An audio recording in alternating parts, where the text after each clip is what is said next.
project we're working on right now is a maritime archaeology class that has taken on the theme of African American and Gullah-Geechie maritime history. We look at 5 different sites throughout the course of the semester. The Wormsloe, Long Island, that is going to help us tell the story of, say, the freedmen who worked out there briefly, and then after it was taken away from the freedmen and given back to the family, there was African Americans who were contracted to live on that island and farm. So those stories that we're going to gather will be handed over to the park and to the state so they can educate the public about that. It's an area of Savannah and Georgia's history that hasn't been documented enough.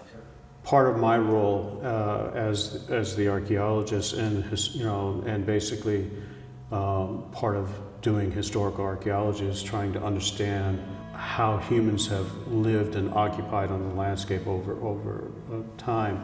These are not isolated enclaves or communities as you go up and down the coast. These people may have been isolated from the white dominant culture, but that's they interacted economically, socially in some form or fashion, but they also interacted amongst their own communities.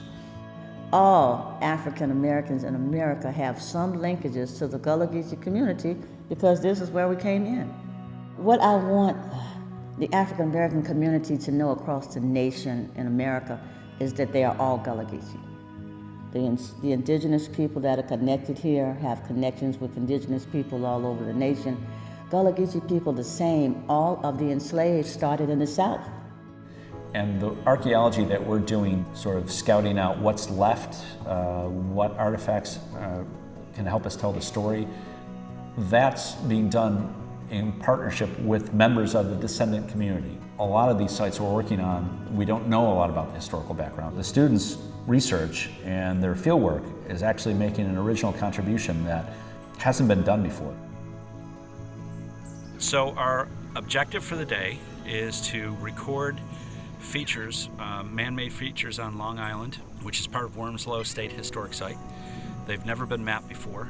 The documentary evidence is light, so we really don't know a lot about activities. If we saw anything that was of interest, we would flag it, take pictures of it, and then use a measurement tool and whiteboard to determine what the object was and where we found it.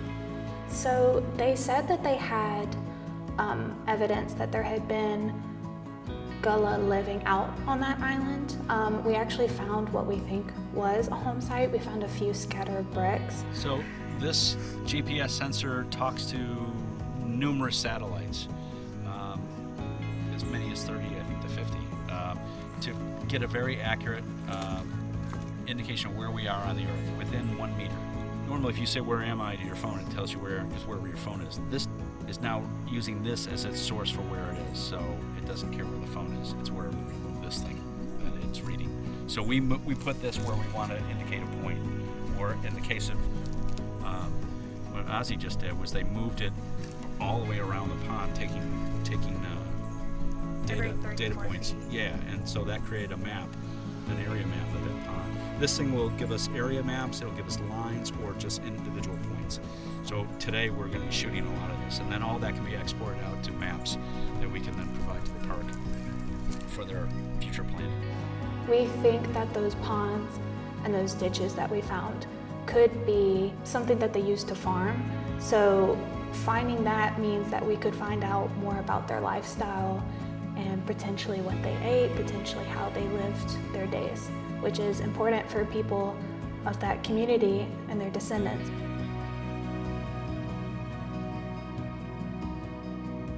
I mean, I just have really enjoyed this experience. I think it's different from all the other classes I've taken, and I feel extremely lucky to have selected this class. Dr. Knoerl has been an incredible professor. It's just been fun to learn about the community that I've always lived in a different way.